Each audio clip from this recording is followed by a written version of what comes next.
This is an interview with Ann Pancake, the writer in residence at the WVU Humanities Center. She's also an award-winning author for her Appalachian fiction work. So welcome, Thank you. Ann Pancake. So our class, the interdisciplinary approach to climate change, stresses the fact that we need many, many different backgrounds in order to successfully approach climate change as a whole. And so if you could talk about your background with education and where you grew up and how that might help you approach climate change or just environmental protectionism as a whole. Okay. Yeah, I grew up in West Virginia. I grew up in Nicholas County until I was 8, and then I moved up to Hampshire County. Nicholas County was, it's a coal county. And my dad was not a miner; he was a minister. So in the 60s, when I was little, in the early 70s, I saw a lot of strip mining in Nicholas County, and my dad basically taught me that it was really destructive to the environment. And my dad also felt, there's also a way that my dad felt it was a betrayal of God, I think, of the divine. So he saw it both spiritually and environmentally. So that shaped me really early. My education, I have a bachelor's in English from WVU, and then I have a master's in English from UNC Chapel Hill, and then I have a doctorate from University of Washington. I think probably my education, well, when I was getting my doctorate at University of Washington, I did a lot of research on Appalachian studies. So part of my dissertation was about Appalachian culture and history and literature. And through that, that's sort of the education piece that got me more interested in environmental issues and ultimately climate change. But most of my interest in it, I think, is experiential. The other thing that happened was that in about 1999, my sister, who's a filmmaker, Catherine Pancake, decided she wanted to make a documentary about mountaintop removal in southern West Virginia. I was living in Pennsylvania at that time, and she asked me to come and help her do interviews. And so through helping her with that film and meeting a lot of people in southern West Virginia, a little bit in Kentucky, who were suffering from mountaintop removal mining, just listening to all the interviews, I started hearing voices in my head for a novel. So my experience doing that taught me, I mean, it was one of the biggest experiences in my life was the interviewing people around mountaintop removal in the early 2000s. So that's kind of my background, how I came to it. I also, I mean, I love the natural world, and I love West Virginia. And West Virginia, it's a difficult place because there's so much tremendous beauty here and in the natural world, but at the same time, we, our history is natural resource extraction. So often we're presented with this dilemma of, do we preserve the natural world? Because many people in West Virginia are attached to the beauty of West Virginia and the land, but we're always given we're saying, okay, well, that, but you have to choose kind of between that and jobs, right? And the jobs in West Virginia are often resource extraction jobs, and those are often destructive of the natural world. So, yeah. Yeah, that's great. And we love to see that, like, there are different sides. It's not just the, people based in science or majored in science. Yeah. It's also really important to have English and humanities majors. So like your work has done so much for, bringing awareness of the problem. Like, I didn't know that mountaintop removal was such a big problem within West Virginia, but after reading your work, it does seem very, very prominent. And so you spoke on how your dad viewed mountaintop removal and the natural resource extraction, how it was very, like, damaging to the community. Is that the general consensus of how people in Appalachia see nature?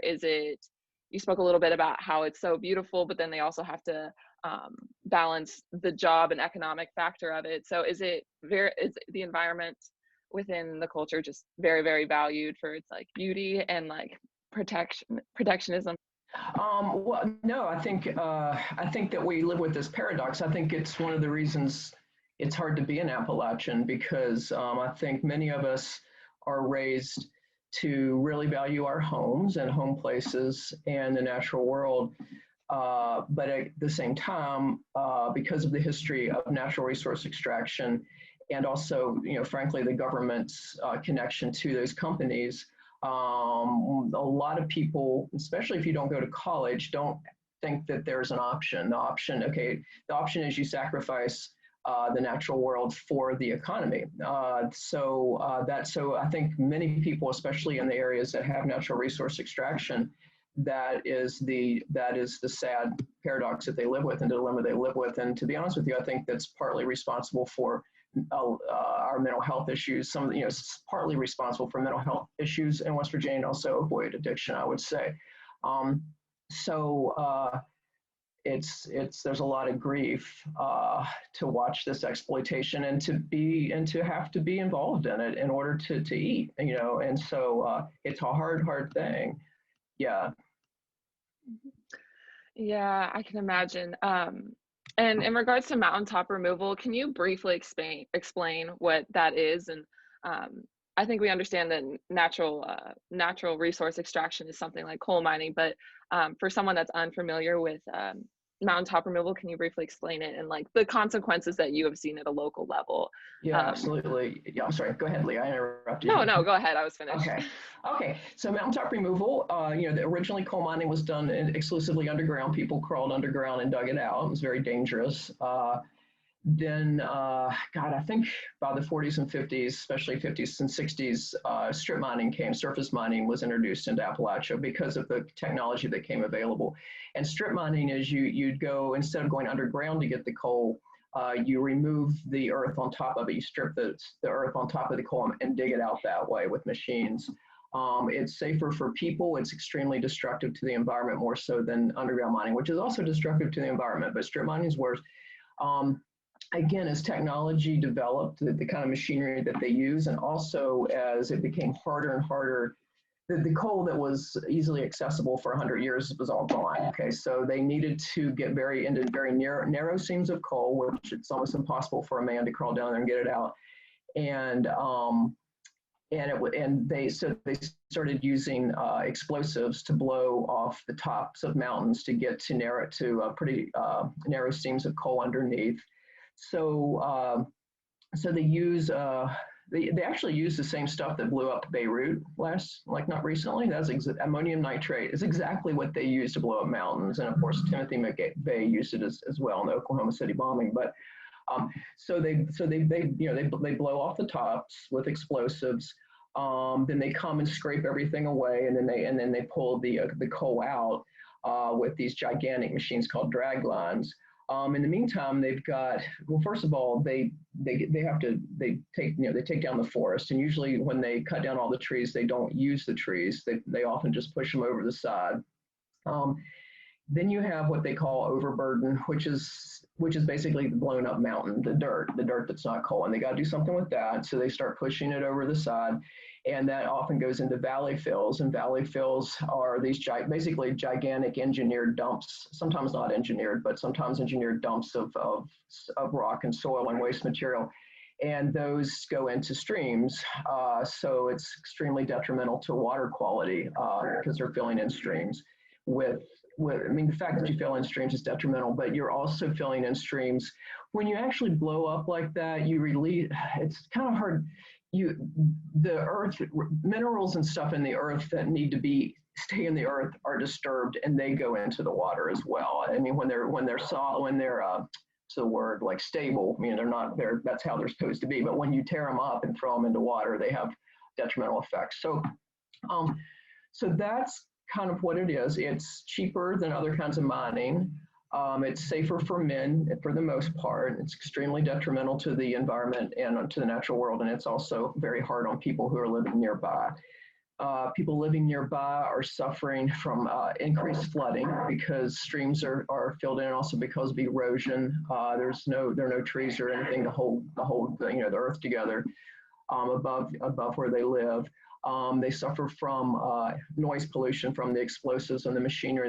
They suffer from light pollution because some of those sites, they would run 24 hours a day with these giant Klieg lights. And so their houses would be lit up. From the blasting, met many people whose houses were damaged, cracked foundations, cracked walls, that kind of thing. What am I leaving out? I mean, there's the poisoned water. There's water in the streams, but there's also the destruction on underground water sources. There's the coal truck traffic, which on the little roads down southern West Virginia, if you have hundreds going by each day. There is the dust on people's houses, dust from the mines and also from the processing plants and also from the trucks. There is, I already said noise. There's also, it's very scary. It's very scary because, some blasting material might land on your house. You might be caught in a flood. So those are some of the ways it affects the people who are living around it. And many of them eventually move, but by this point, their property is so devalued, they can't get much for it, right? It's because nobody else wants to live there. So it's a gigantic mess for everybody who's not directly, benefiting from it. And yeah. I mean, that's really interesting. I never had thought about the noise aspect of it. Have you ever heard it? Is it like, I don't know, can you describe it in any way? I have not heard the blasting. I've seen film, but what I have heard is a constant giant. What you can imagine living with. I mean, these drag lines are like many stories high. Okay, so you've got some of the biggest machinery in the world that's running all the time. Then you've got stuff that's being dumped, and then you've got the backup beepers. So you've got blasting, you've got trucks running, you've got stuff being dumped and dug up, and you've got backup beepers. So those can go 24 hours a day. So yeah. Now I haven't actually heard the blasting. Mm-hmm. Yeah, it seems very scary altogether. But when you talk about the poverty aspect, because I know you spoke a lot about that in your work, and how you said it was sort of a paradox between the economic factor and then trying to protect the environment, and then also along with that, their homes devaluing. Like, yeah. Do you believe? I don't know. It's kind of a thought of mine that it's a luxury to care so deeply about climate change and then do action towards it, because people in Appalachia don't really have that luxury because it could affect their livelihood and their jobs. Can you speak a little bit on that? Yeah, I mean, I think the bottom line is that it's not a luxury, because if we don't address climate change, to be really blunt, there are not going to be any people. I mean, we're facing extinction. So there's that. In terms of people and jobs in Appalachia, it's a great tragedy. There are so many ways that West Virginia there's so many ways the West Virginia government and actually the federal government could have changed things here, so that people could have jobs, people could still have mined coal, and we wouldn't have the kind of utter devastation that we have from strip mining and mountaintop removal mining. So I don't blame, of course, at all people who have the jobs, people who are actually the workers. When you do talk to deep miners, they're often very scornful, I have to say, of the strip miners and the mountaintop removal miners, because they're very proud of the underground work they do, which is it demands skill and courage, and the strip mining and mountaintop removal mining doesn't. But because of the relationship between the state government and the state agencies in the natural resource extraction industry, which has been a relationship that since the state was formed in 1863, and some would argue the state was formed in part to serve those kinds of interests, we have a system in the state that has always privileged the corporations or industry or companies over the common people, including the workers. And for a long time, we had unions, which gave the workers some protection. And then in the last 30 years, those have been broken down as well. So for the common worker, the guy who's got the mine job, which they pay pretty well. I mean, for West Virginia, they pay well. I'm not criticizing them, and I know that they often don't have any choice. But we also, I mean, the truth is, those mining jobs are so gone now. I mean, there's so few mining jobs now. Every decade, they're fewer and fewer and fewer, which is kind of what was predicted because this is a boom and bust industry. You can't depend on this forever, and now we're going over to natural gas, which also is going to bust. But yeah. And then also in terms of renewable energy, what many universities and many towns have been starting to introduce. Do you think that might be a possibility for these people working in the coal mines to move into renewable energy sectors? Absolutely, absolutely. And there's been there are lots of wind. There's a lot of wind already in West Virginia, and some of these mountains that they have leveled could be places where you could have wind energy, and some places are doing that, and also solar. If there was a will and money for it, I'm hopeful if we get a new administration. I mean, in my opinion, West Virginia and the people here have sacrificed for the whole country to have electricity, to have cheap electricity. So in my opinion, the national government should compensate for that sacrifice, and one way they could do that is to genuinely train people for new jobs, genuinely bring in these kinds of renewable jobs, and also just take care of people who are so disabled from working that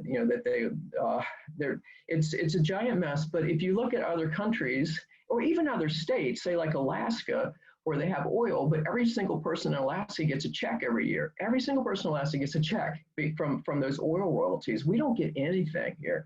And I'll wait, now I'm losing track of the question. Oh, renewable energy. Okay, yes. However, the other thing we have to do is use less energy, and I hear very little about that. I mean, we just have to use less energy. It doesn't matter how much renewable we have, and that's on the national level or the global level. And it's not West Virginia's obligation to do that one by themselves or something. But yeah, I hope we can move in that direction.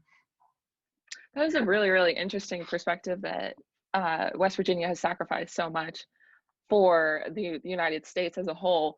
I had never considered that. I know that I'm from Georgia, and oh, okay. I had never, before coming to WVU, I did not know much about West Virginia at all.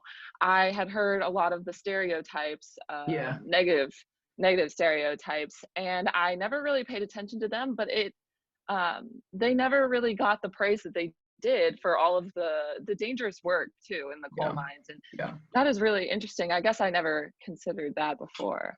Yeah, it's especially for the whole East Coast and Northeast. I mean, Appalachia, drove the Industrial Revolution and then continued to provide electricity. The stereotype's really interesting because when other people in the nation perceive us in that way, it makes it easier to ignore what happens here and also to justify what's happened here, how people are treated here. So that's another aspect of it.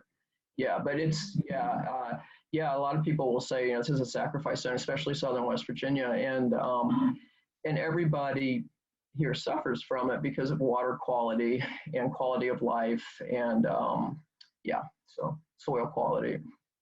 Yeah, that is very interesting. So in regards to the WVU Humanities Center, what kind of work do you do at the WVU Humanities Center? Well, the Humanities Center is really new. I think it's about 4 years old. This is my third year. And we've had a new director every year. So we're kind of not reinventing it, but kind of resetting it right now. So the Humanities Center was partly established to foreground the work of the humanities, especially because of the great emphasis on STEM right now. So the humanities is considered less important. They work with humanities faculty to go funding for research. They bring in a lot of speakers about humanities issues. The thing that Renee and I what I've been trying to start and what Renee and I will be doing more of is making connections between the Humanities Center and communities in West Virginia. And so I've been in touch with artists and people who do humanities work around West Virginia who need support. So we're starting to do that. And Hannah knows about that. We're going to be doing probably a big project with Arthurdale next year. So hopefully the Humanities Center is we're really committed to do this community affiliate program where we'll walk out of more, come out of WVU and go into the communities and do humanities work, and support them in those ways, and also bring their talents and their knowledge back to WVU students and faculty. So in your perspective, what can WVU students do to help either with the problems down in in Southern West Virginia, or just with the Humanities Center in general? Is it more informational and learning everything, or is there action we can do? There's a lot of action you could do on environmental issues. Yeah, I mean, there's a lot of action. To be honest with you, I'm a little surprised at how little environmental action or organizations that I see at WVU, and sometimes it's disappointing. And I'd like to see students be more involved. Mountaintop removal is less of an issue now. I mean, it's kind of sad because it's kind of done. It's not like we got it, that was stopped because it was environmentally bad. Some of it was, but economically, because coal is losing so much power, natural gas fracking is the biggest threat to the environment in West Virginia right now. But so I think there's so much that you could do environmentally that I can't really get into in this interview, but there certainly is, and there are organizations you could partner with. For the Humanities Center, I think for now, Leah, yeah, learn and be involved, and because we're kind of growing that. And before Renee came in, there wasn't a lot of interaction between the Humanities Center and undergraduates. That's new. So and next year, once we're able to leave our rooms and do stuff, we'll be like I say, this Arthur Dale projects we're going to do, which Arthur Dale is a historic site in Preston County that was a experiment during the Depression. To give really poor coal miners little homes and farms, and so it's still here and it's preserved, and we hope to bring students down here to work with what we have down here. That's in the very early planning stages. But anyway, yeah, I'm hoping that there will be a lot more opportunities for undergraduate students to be involved in the Humanities Center. Yeah, and that's wonderful. We, as a class as a whole, are all very interested in climate change and the protectionism of the earth.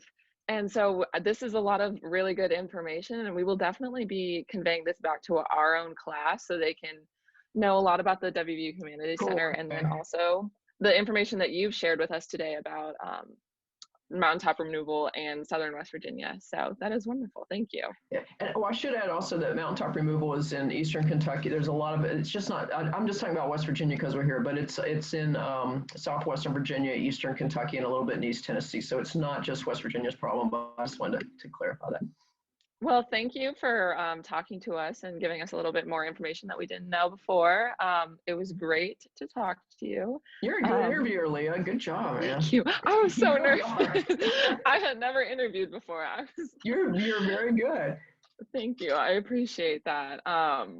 Yes. So we will be in touch. Okay. Cool. Okay.